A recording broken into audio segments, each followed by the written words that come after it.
নমস্কার, তোমাদের সকলের প্রিয় পাঠশালায় আরো একটি নতুন ক্লাসে তোমাদের সকলকে জানাই স্বাগত। আজকে আমি তোমাদের সাথে আলোচনা করবো ক্লাস 3 ফাইনাল 2025 রায়মার্টিন কোয়েশ্চেন ব্যাংকের বাংলা ষষ্ঠ স্কুলটির প্রশ্ন উত্তর। আমি আজকের ক্লাসটি শুরু করে দিচ্ছি, সকলে মন দিয়ে দেখে নাও। ষষ্ঠ স্কুলটির নাম হলো নবাব বাহাদুর ইনস্টিটিউশন। একের প্রশ্নটি বলেছে নিচের প্রশ্নগুলির এক কথায় উত্তর দাও। কয়েক প্রশ্নটি আছে। বাবা প্রতি বছর এই সময় জমিতে ধান চাষ করতেন, এ কথা কে বলেছিল? এইভাবে তোমরা লিখবে, বাবা প্রতি বছর এই সময় জমিতে ধান চাষ করতেন, এ কথা বলেছিল চাষির ছেলের বউ। তাহলে আমি শুধুমাত্র উত্তরটা লিখে নিচ্ছি, এ কথা বলেছিল বুড়ো চাষি ছেলের বউ। সকল ধরা হেসে ওঠে, এখানে ধরা শব্দটির অর্থ কি? সকল ধরা হেসে ওঠে, এখানে ধরা শব্দটির অর্থ হলো পৃথিবী। আমি শুধুমাত্র উত্তরটা লিখে দিচ্ছি, পৃথিবী। বাঙালি ডাক্তারবাবু কোন স্টেশনে নেমেছিলেন? বাঙালি ডাক্তারবাবু কারমাটার রেল স্টেশনে নেমেছিলেন। আমি শুধুমাত্র উত্তরটা লিখে দিচ্ছি, কারমাটার রেল স্টেশন।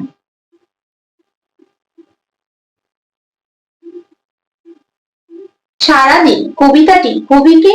সারাদিন কবিতাটির কবি হলেন সুনির্মল চক্রবর্তী।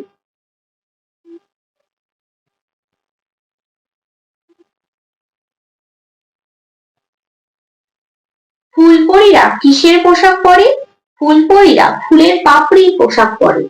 তাহলে আমি শুধু উত্তরটা লিখে দিচ্ছি, ফুলের পাপড়ি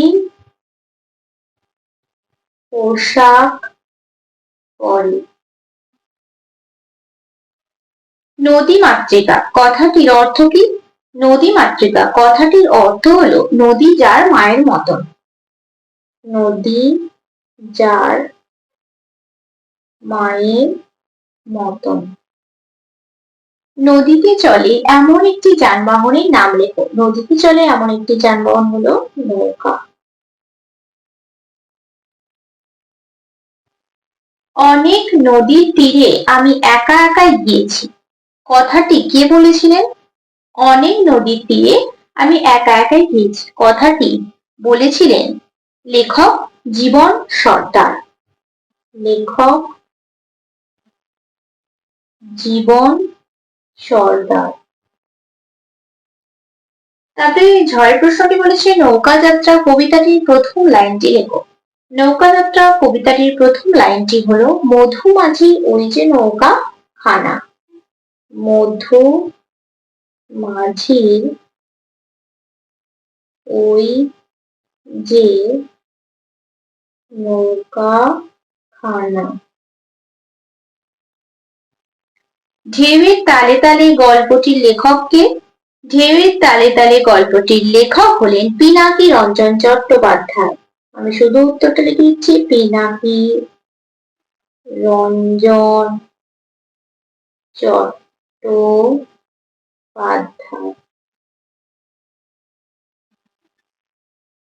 পর্যটন করেন যিনি তাকে কি বলা হয়? পর্যটন করেন যিনি তাকে পর্যটক বলা হয়। পর্যটক বলা হয়। ছয়ের প্রশ্নটি বলেছে অনেক অনেক বছর আগে পৃথিবীতে গাছেরা কিভাবে চলাফেরা করত? অনেক অনেক বছর আগে পৃথিবীতে গাছেরা মাটির নিচে শেকড় বাকড় চালাচালি করে চলাফেরা করত। লিপিকে দেখলে কারা খুশি হয়? লিপিকে দেখলে গাছেরা ও পাখিরা খুশি হয়। গাছেরা ও পাখিরা খুশি হয়। তাল গাছ কিভাবে পাখিদের ডাকে? তাল গাছ পাতা নেড়ে নেড়ে পাখিদের ডাকে। আমি শুধু লিখে দিচ্ছি, পাতা নেড়ে নেড়ে পাখিদের ডাকে। আরাম কবিতাটি কার লেখা? আরাম কবিতাটি শঙ্খ ঘোষের লেখা। আমি শুধু উত্তরটা লিখে দিচ্ছি, শঙ্খ ঘোষের। লেখা। হিংসুটির বয়স কত? হিংসুটির বয়স 7 বছর। দুই প্রশ্নটি বলেছে সঠিক উত্তরটি নির্বাচন করো। কিশোরী মেয়েটি কাঠপিঁপড়ের কোমরে না পায়ে সুতো বেঁধে ঝুলিয়ে রেখেছিল? কোমরে। আমি টিকচিটা দিয়ে রেখে দিচ্ছি। শরৎ ঋতুর আগে আসে গ্রীষ্ম না বর্ষা? বর্ষা। কাকের ছানা বসেছিল নিম গাছে না বেল গাছে? নিম গাছে।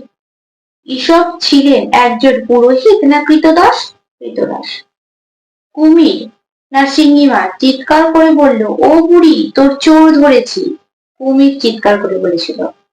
কল্পলোক কথাটি অর্থ কল্পনার পৃথিবী না কল্পনার মানুষ? কল্পনার পৃথিবী। তিনের প্রশ্নটি বলেছে শূন্যস্থান পূরণ করো।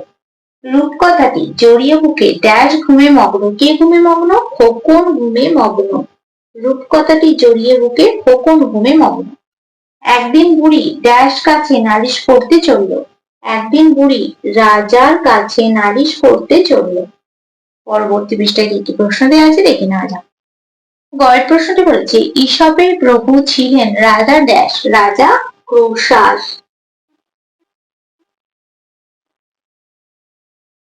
এই বৃষ্টি বৃষ্টি দিনগুলো ভীষণ ভালো লাগে রুবাইয়ের।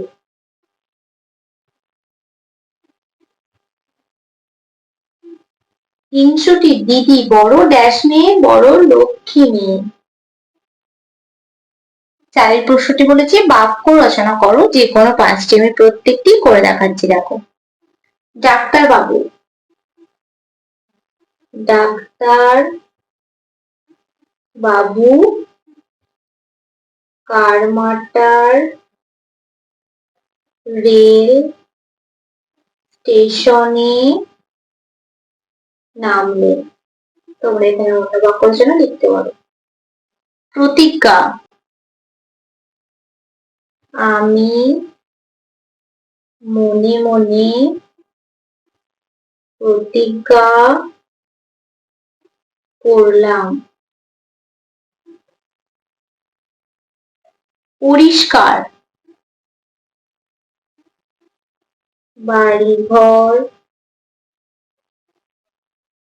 সর্বদা পরিষ্কার রাখা উচিত। মজা। আজ খুব মজা করলাম বা আজ সবার সাথে খুব মজা করলাম। মস্ত। স্কুলে পাশে একটা মস্ত বটগাছ আছে। বন্ধু। আমার অনেক বন্ধু আছে। জঙ্গল। জঙ্গলে বন্য পশুরা বাস করে। পাঁচটা বলছি শব্দার্থ লিখে যে কোনো পাঁচটি আমি প্রত্যেকটি লিখে দেখাচ্ছি। প্রথম শব্দার্থটি আছে নিরীক্ষণ। নিরীক্ষণ শব্দের অর্থ হলো গভীর ভাবে লক্ষ্য করা। ডিঙি। ডিঙি শব্দের অর্থ ছোট নৌকা। দর্শনীয়। দর্শনীয় শব্দের অর্থ দেখার মতো। সাথী। সাথী শব্দের অর্থ সঙ্গী। শাখা প্রশাখা। শাখা প্রশাখা শব্দের অর্থ ডালপালা। ডগমগ। ডগমগ শব্দের অর্থ আনন্দে আত্মহারা।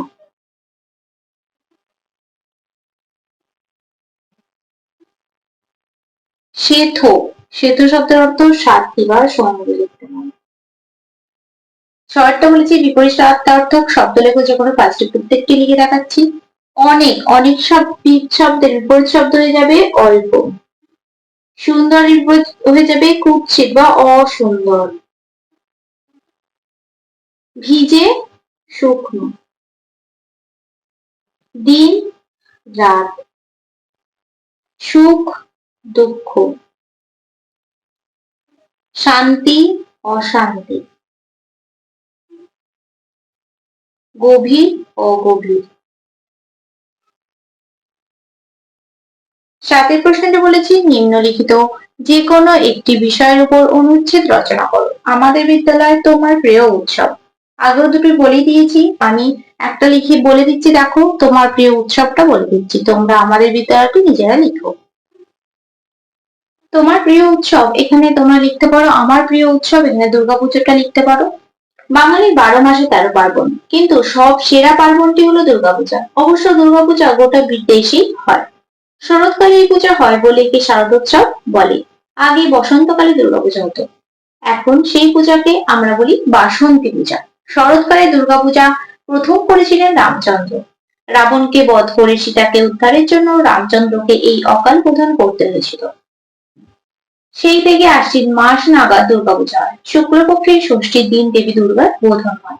ওই দিন তিনি সন্তানদের নিয়ে কৈলাস থেকে মর্তে আসেন। তার ডান দিকে থাকেন পেঁচার উপর বসে লক্ষ্মী দেবী, লক্ষ্মী দেবীর ডান দিকে থাকেন ইঁদুরের উপর বসে গণেশ, মা দুর্গার বাঁ পাশে হাঁসের উপর বসে থাকেন দেবী সরস্বতী, দেবী সরস্বতীর বাঁ পাশে ময়ূরের উপর বসে থাকেন কার্তিক।